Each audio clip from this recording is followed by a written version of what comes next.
사랑하는 사람 있으십니까? 그것이 나의 연인이 될 수도 있고, 혹은 나의 아내와 남편, 혹은 할아버지, 할머니, 자녀들. 혹시 우리 성도님들은 진심으로 사랑하는 어떤 존재가 있으십니까? 그럼 다시 질문 하나 더 하겠습니다. 그러면 그 성도님들께서 사랑하는 사람이 있다고 하셨는데, 그 사랑하는 그 분을 한번 소개를 해보시겠습니까? 한번 머릿속으로 한번 생각해 보세요. 내가 지금 한번 소개를 해봐야지. 소개가 잘 됩니까? 감사합니다.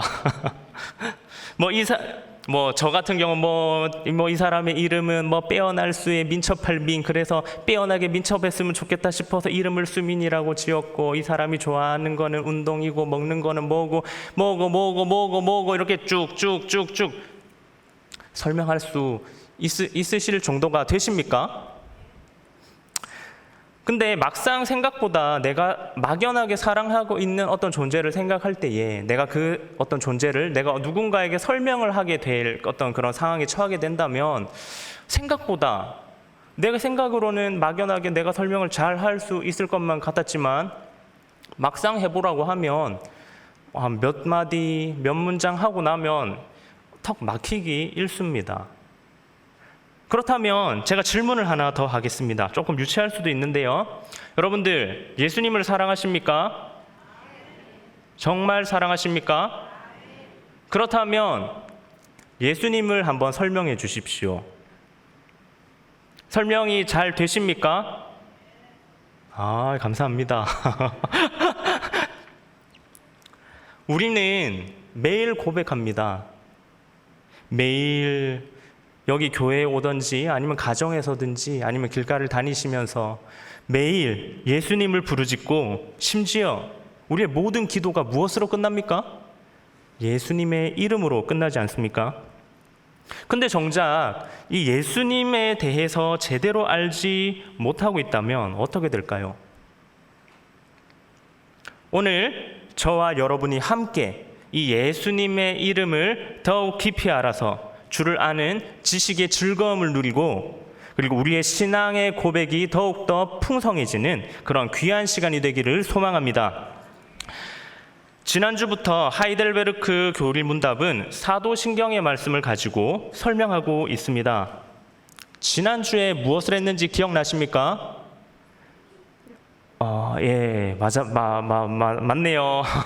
맞습니다. 바로 사도신경의 첫 번째 문장, 바로 그 문장을 통하여 넘어가겠습니다. 사도신경 첫 문장, 바로 그 문장을 통하여 하나님의 섭리에 대한 말씀을 우리는 저번 주에 함께 나누었습니다. 그리고 오늘은 사도신경의 두 번째 문장을 통하여서 바로 성자 예수님에 대한 말씀을 함께 나눌 것입니다.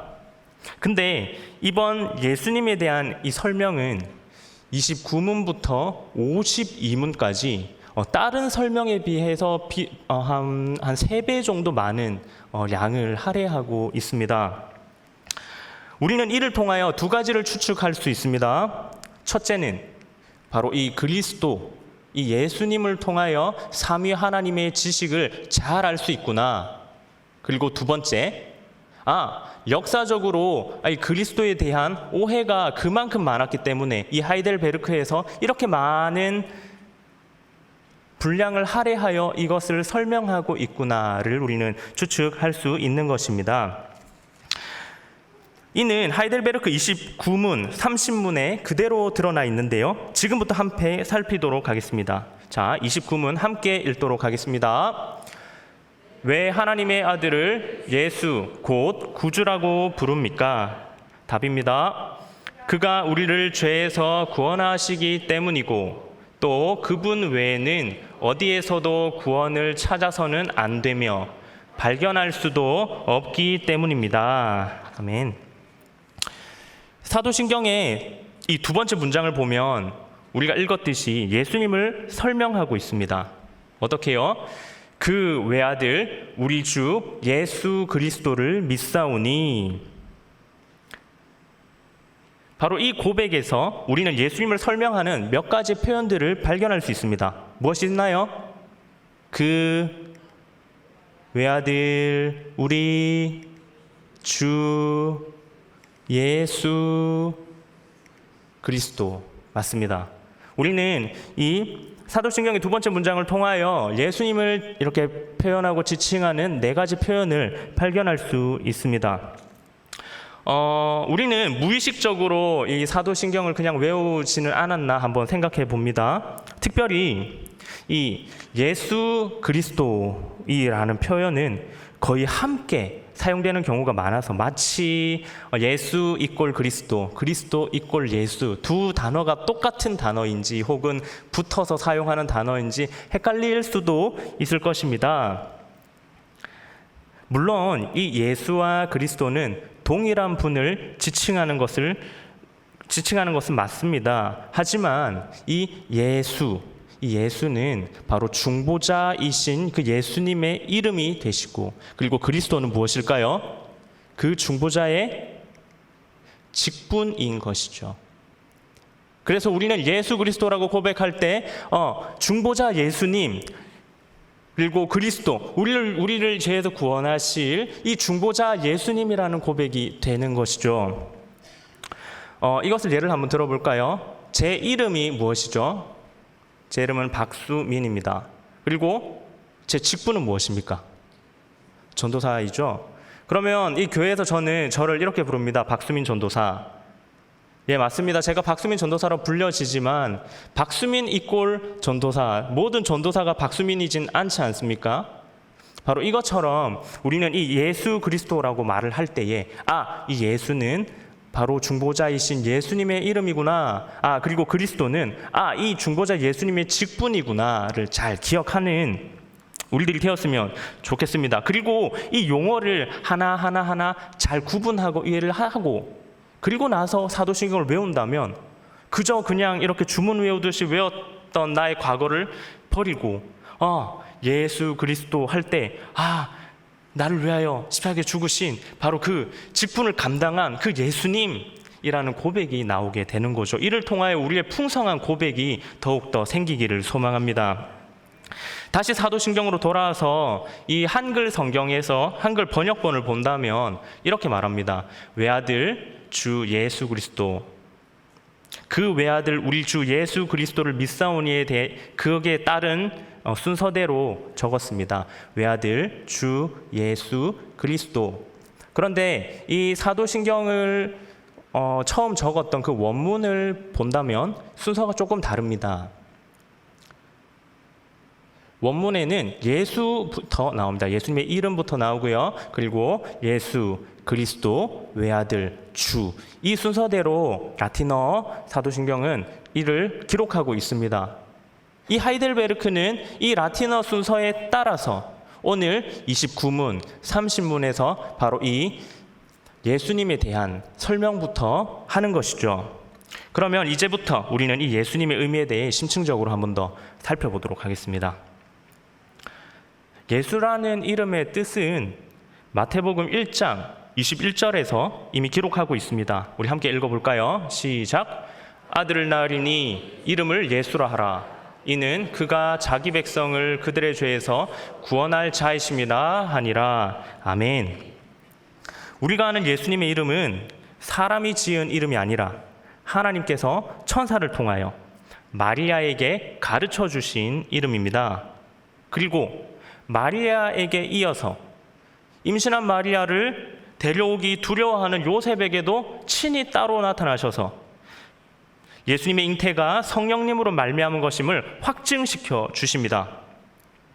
하나님께서 굳이 마리아에게 따로, 요셉에게까지 따로 가셔서 그렇게까지 따로 찾아가셔서 말씀하기까지 했던 이유가 무엇일까요? 그것은 그렇게까지 해서 그들을 안심시키고 그리고 그 하나님의 역사를 이뤄야 되는 매우 중요한 일이었기 때문입니다. 메시아로 오실 그분이 자기의 백성을 저희 죄에서 구원할 자라는 그 사실을 바로 그들에게 알려주시고 그리고 그것을 알게 하려 하시기 위함입니다. 하나님께서 하나님의 아들의 이름을 그렇게 지으신 것은 그 이름의 뜻대로 우리의 죄를 반드시 해결시켜 주시려는 것입니다. 그리고 구약의 배경에서 이 예수라는 이름을 살펴볼 때에 이만큼 영광스러운 이름이 또 없습니다. 예수의 히브리식 표현은 잘 알고 계시죠? 바로 여호수아입니다. 여호와께서 구원하신다라는 뜻이죠. 그리고 이 구약의 여호수아, 이 여호수아가 한 일이 무엇입니까? 하나님의 백성을 애굽과 그리고 바벨론에서 나오게 하여 약속된 그 땅으로 이끌었던 사람이죠. 바로 이런 점에서 예수님의 이름은 매우 영광스러운 이름일 것입니다. 하지만 동시에 이 예수라는 이름은 매우 흔한 이름이었습니다. 당시 로마의 지배를 받던 이스라엘 사람들은 구원자라는 뜻을 가진 이 예수님의 이름을 즐겨 사용하였습니다. 혹시나 그들의 자녀들이 압제받는 그 이스라엘을 로마로부터 구원해 주지는 않을까, 그런 기대를 가졌던 것이죠. 심지어 예수님은 성경에서도 나사렛 예수라는 그런 멸시를 받으면서까지 받기도 하셨습니다. 이처럼 예수님의 이름은 영광스러운 이름과 그리고 동시에 흔하게 쓰이던 이름이었습니다. 하지만 그럼에도 불구하고 예수님께서는 이 땅에서 흔하게 사용되던 이름을 선택하셔서 나사렛 예수라는 이름으로 불리셨습니다. 왜냐하면 이 이름이야말로 성육신하신 그리스도를 나타내는데 가장 적절한 이름이었기 때문입니다. 구약에서 하나님은 이스라엘을 애굽으로부터 인도하시며 여호와라는 전에 없었던 그 이름을, 새로운 이름을 주셨습니다. 그러나 신약에 들어서서는 새로운 이름이 아닌 사람들이 흔히 사용하는 이름을 사용하셨죠. 우리는 예수라는 이름을 말할 때 하나님께서 구원해 주시는 바로 영광스러움과 그리고 성육신하여 지극히 낮아지신 이 두 가지를 함께 생각해야 합니다. 예수 이름 안에 바로 이 영광과 그리고 멸시받아 낮아지심이 있음을 우리는 기억해야 할 것입니다. 게다가 예수라는 이름은 우리에게 참 소망이 되십니다. 왜냐하면 그분은 우리 문제의 근원을 아시고 그것을 단번에 해결해 주신 분이시기 때문입니다. 첫 아담이 하나님 앞에서 범죄하여 온 인류에게 죄가 미쳤습니다. 그리고 이제는 둘째이자 마지막이신 이 둘째이자 마지막 아담으로 오셔서 우리의 죄의 문제를 하나도 남김없이 다 해결하시고 하나님 백성을 삼아 주셨습니다. 이는 고린도전서에 나오는데요. 우리 함께 읽어볼까요? 시작. 기록된 바 첫사람 아담은 마지막 아담은 살려주는 영이 되었나니. 아멘. 그러므로 우리는 예수라는 이름을 생각할 때 다른 것이 필요치 않음을 꼭 명심하셔야 합니다. 오직 예수 이름 하나만으로 충분하며 다른 어떤 것도 찾아서는 안 됩니다.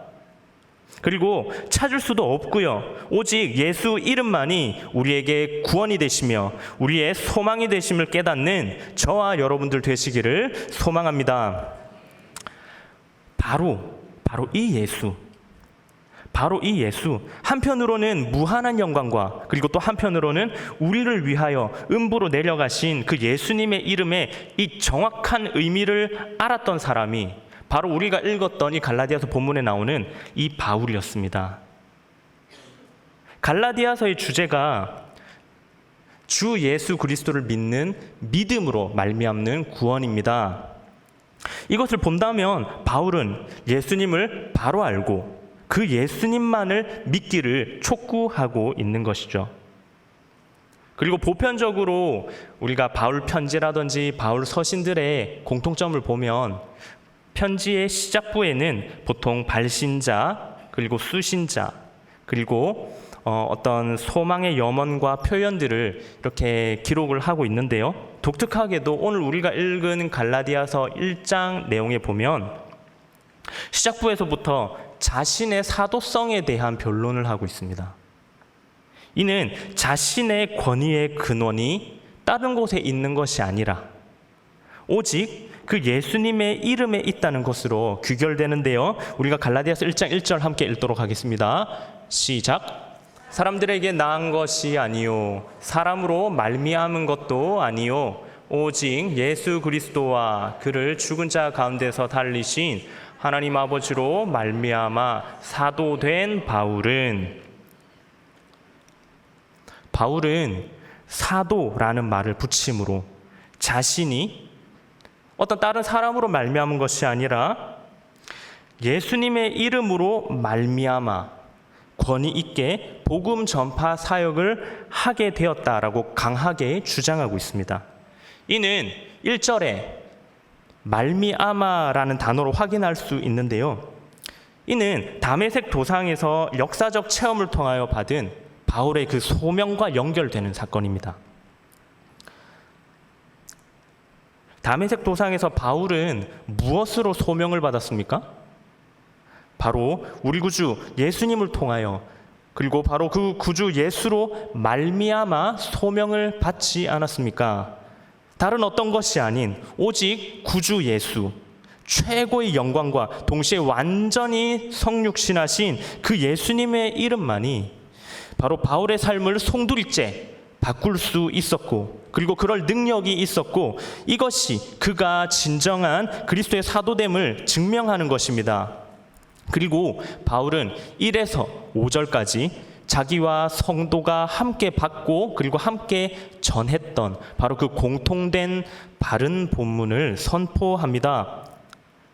그런데 바울은 왜 이런 변론을 이런 강한 선포적인 고백을 편지의 서두, 그것도 맨 앞절에 적었을까요?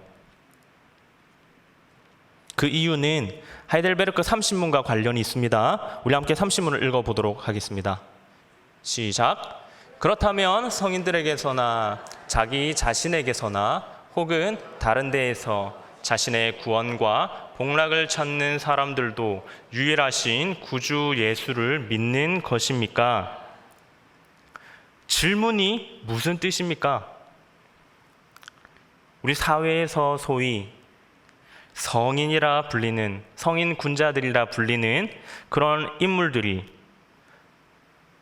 예수님의 이름도 찬양합니다. 예수님도 신이시지요. 예수님도 믿습니다. 예수님도 믿는데요. 예수님도 믿고요.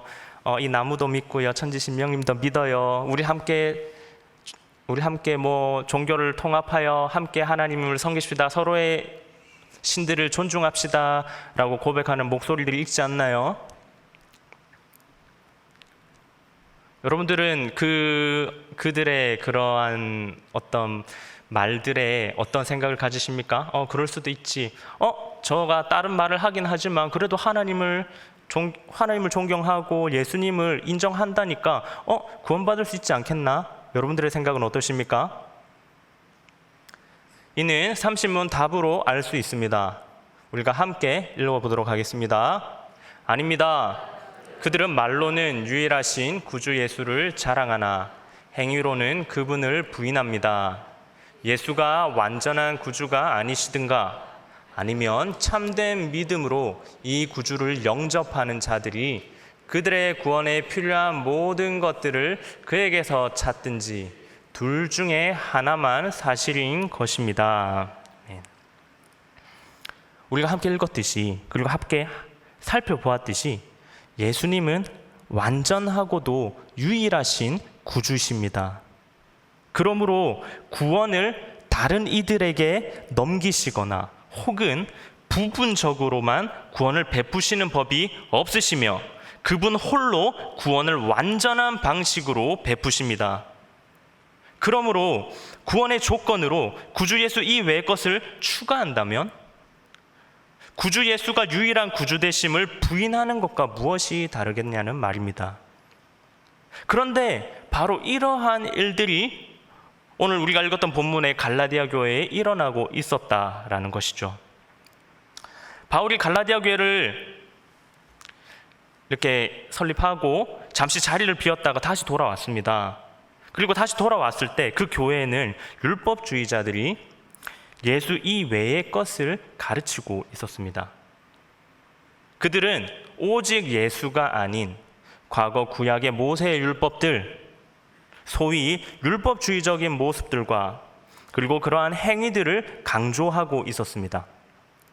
그리고 거기에 더해서 바울이 이류 사도라고, 그리스도로부터 직접 사도직을 받은 것이 아니라 그리스도인으로부터 말씀을 받아 그 말씀을 가지고 전파하는 사도적 어떤 명분이 없고 권위가 없는 이류 사도라고 그렇게 갈라디아인들을 현혹했습니다. 바울이 받은 복음은 예수님으로부터 직접 들은 것이 아니라는 것이죠. 그들에게 바울은 이 사도권의 근간을 다른 곳이 아닌 바로 예수님의 이름으로 바로 세웁니다. 다메섹 도상에서의 예수님으로 말미암은 바울은 이제 예수님으로 말미암아 사도가 되었으며 예수님으로 말미암아 담대히 선포합니다. 그리고 이제 바울은 갈라디아서 1장 6절부터 이 갈라디아 교인들을 향하여 질책합니다. 1장 6절입니다. 그리스도의 은혜로 너희를 부르신 이를 이같이 속히 떠나 다른 복음을 따르는 것을 내가 이상하게 여기노라. 아멘. 당시 갈라디아 교회 교인들은 다른 복음이 잘못된 것인지를 인지를 하지 못했을 뿐 아니라 자신들이 받아들이는 그 다른 복음도 마치 진짜 복음인 것처럼 받아들였습니다. 분명히 5절까지는 같은 예수님을 고백했는데 이제는 다른 복음을 마치 진짜 복음처럼 받아들이는 교인들이 바울은 이상하게밖에 생각이 되지 않는 거죠. 바울은 그의 표현에서 바로 이 속히라는 표현을 사용함으로써 이 문제가 많이 심각하다는 것을 상기하고 있습니다. 여기서 이 속히는 어떤 그 문자 그대로 시제적인 부분을 뜻하기보다는 갈라디아 교인들 중에 상당수가 이 다른 복음을 조금이나마 받아들이고 있다라고 보는 것이 맞습니다. 비록 다른 복음을 완전히 내가 받아들이는 것은 아닐지라도, 그리고 일부만 받아들인다 할지라도 이미 그것은 예수님의 유일한 구원을 부인하는 행위이기에 이 위험성을 바울은 이 6절에서 질책하고 있는 것입니다. 이제 바울이 해야 할 것은 무엇이 잘못되었는지, 그리고 내가 지금 받아들이고 있는 이 다른 복음이 정말 잘못된 복음이라는 것을 깨닫게 하기 위하여 그 교인들에게 바른 복음의 기준을 제시하고 그것에 비추어 이 잘못된 복음을 분별케 하려 합니다. 이것이 1장 1절에서 5절을 통하여 이 바른 복음을 선포하고, 그리고 6에서 7절 이 다른 복음을 나열하는 이유입니다. 다른 복음을 우리가 깨달을 수 있는 방법은 우리 인간에겐 없습니다. 이 다른 복음을 우리가 잘못된 복음으로 이해하기 위해서는 우리가 바른 복음을 먼저 알아야 하고 그 바른 복음으로 말미암아 다른 복음을 분별해내야 된다는 것입니다. 바울은 8절에서 이렇게 말합니다. 자신이나 혹은 하늘에서 온 천사라고 할지라도 바른 복음이 아닌 다른 복음을 전하게 되면 저주를 받을 것임을 분명히 하고 있습니다. 그리고 9절에서 자신이라도, 그 말씀을 전하고 있는 자신이라 할지라도 자기가 이전에 전했던 바로 바른 복음, 이 복음은 바꿀 수 없음을 고백합니다. 이는 자신이 내세웠던 그 사도의 권위가 예수님의 복음만을 위할 뿐이지 자신의 사도권이 이 복음을 초월할 수 없다는 것을 고백하는 것입니다. 바울은 다른 복음을 전하는 거짓 교사들과 그리고 미혹되는 갈라디아 교인들을 향하여 포기하지 않고 끊임없이 권면합니다. 무엇으로요? 바로 이 바른 복음으로요. 오직 바른 복음만이 갈라디아 교인들을 구원으로 인도할 것이고 지금을 살아가는 우리를 구원의 자리로 이끌 수 있기 때문입니다. 말씀을 정리하겠습니다.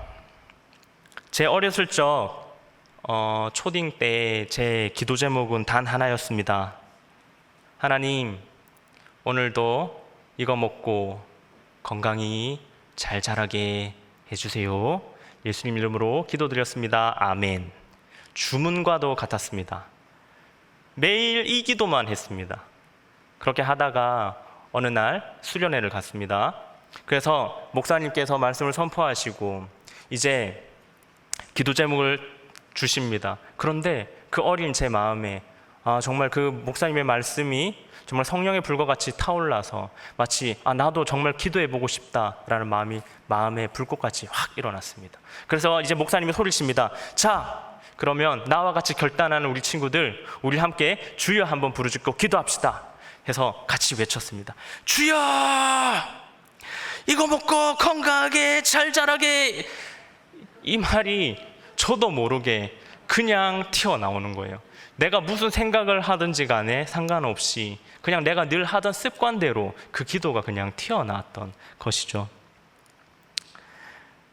사랑하는 성도 여러분, 습관적으로 예수님의 이름을 부르지 않는 저와 여러분들이 되시기를 소망합니다. 설교의 홍수 속에 그리고 담임 목사님께서 말씀하셨던 이 예배의 뷔페화 속에 바로 이 가운데 거짓 복음들이 판을 치고 있습니다.